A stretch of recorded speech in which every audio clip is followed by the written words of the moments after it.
conocimiento del bien y del mal. ¿Qué significa conocer en la Biblia? Significa relacionarse con una persona íntimamente, experimentar y sentir dicha intimidad.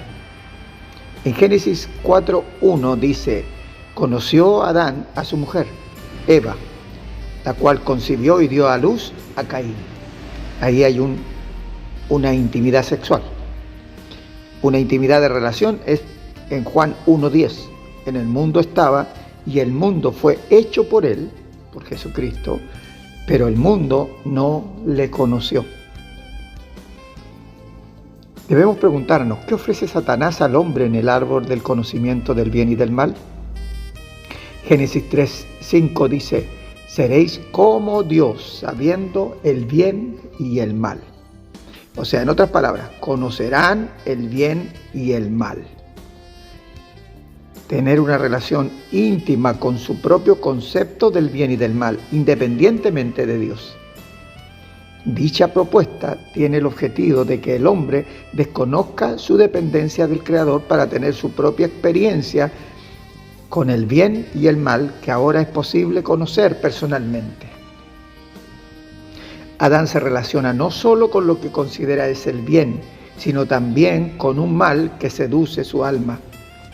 ¿Quién está detrás de dichas maquinaciones? Jesús lo mencionó y dijo que era Satanás. Jesús dijo lo siguiente en Juan 10:10: el ladrón no viene sino para hurtar, matar y destruir. Y yo he venido para que tengan vida y para que la tengan en abundancia. Primero, hurtar, luego matar y destruir. Esas son las funciones que están en los propósitos de Satanás. El primero fue hurtar. ¿A quién robó? ¿A quién hurtó? A Dios mismo. ¿Qué robó? Su máxima creación en este mundo, el ser humano. Matar, muerte es separación. Los separó de Dios. Destruir, los destrozó, ¿sí? Los dejó inútiles para Dios. Romanos 3:12 dice: todos se desviaron, a una se hicieron inútiles. No hay quien haga lo bueno, no hay ni siquiera uno. ¿Por qué dice que no hay ni siquiera uno que haga lo bueno? Porque el conocimiento del bien y del mal no provienen de la voluntad de Dios, sino del hombre engañado que cree ser como Dios, conociendo lo bueno y lo malo. Entonces, ¿qué codició Eva al ver el fruto del árbol prohibido? En Génesis 3:6 dice: y vio la mujer que el árbol era bueno para comer y que era agradable a los ojos. Y aquí viene la respuesta: y árbol codiciable para alcanzar la sabiduría. Entonces, ¿qué deseó Eva? La sabiduría. Romanos 1:22 dice: profesando ser sabios, se hicieron necios. ¿Por qué? Porque al estar apartado de Dios, ¿cierto?, ya no era la sabiduría de Dios. Por eso Santiago 3:15 dice: porque esta sabiduría no es de la que desciende de lo alto, sino terrenal, animal, diabólica. Primero terrenal, porque es temporal. Miren, Lucas 12:19-20 dice: y diré a mi alma: alma, muchos bienes tienes guardados para muchos años, repósate, come, bebe y regocíjate. Pero Dios le dijo: necio, esta noche vienen a pedir tu alma, y lo que has provisto, ¿de quién será? Siempre la muerte es el término de todos nuestros planes, no importa en el momento que nos encontremos. Ahora, otra cosa que acá dice: terrenal, animal. Animal, está hablando del sentido almático, del alma. En 1 Corintios 15:45 dice: así también está escrito: fue hecho el primer hombre Adán, alma viviente. El postrer Adán, que es Cristo, espíritu vivificante. Adán solo poseía el alma, porque había muerto espiritualmente. Dios se había separado de él. Y el postrer Adán, que es Cristo, viene a dar vida, que es lo que necesitamos. Ahora, terrenal, animal y diabólica.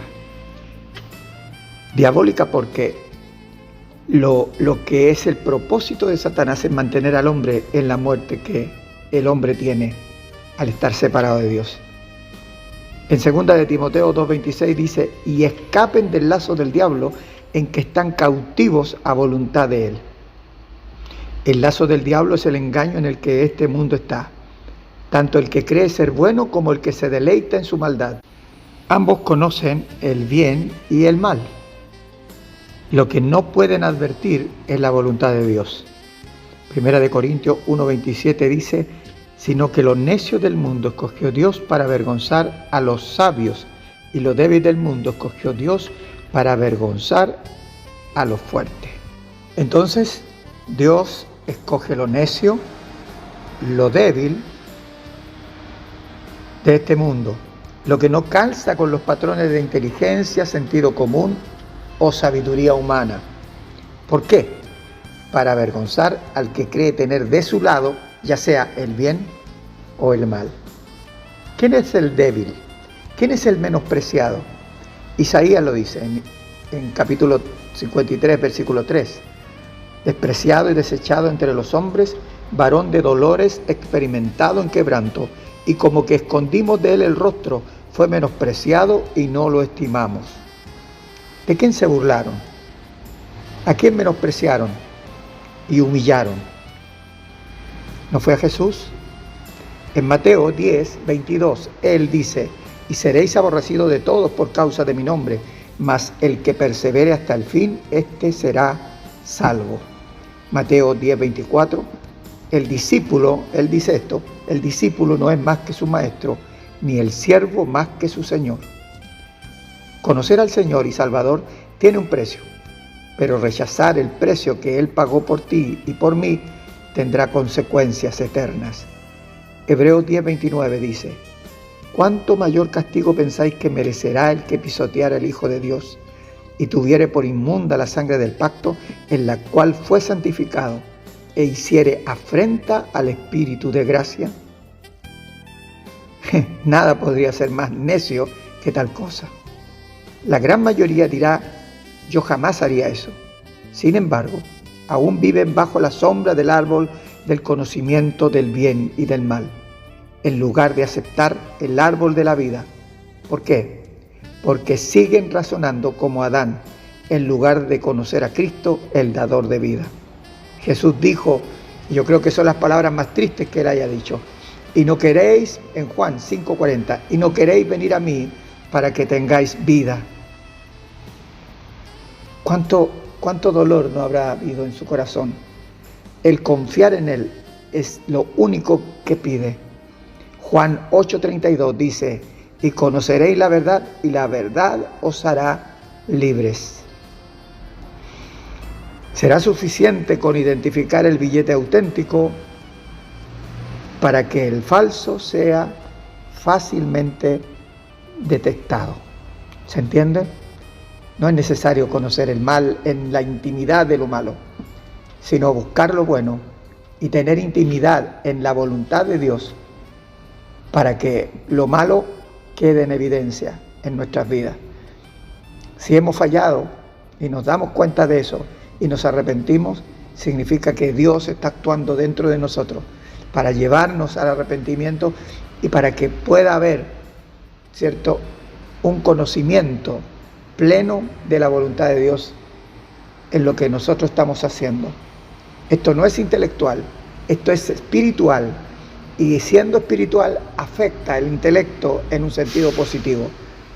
Comienzas a entender lo que Dios quiere y por qué lo quiere, porque es el propósito de Él para tu vida y la de cada uno de sus hijos.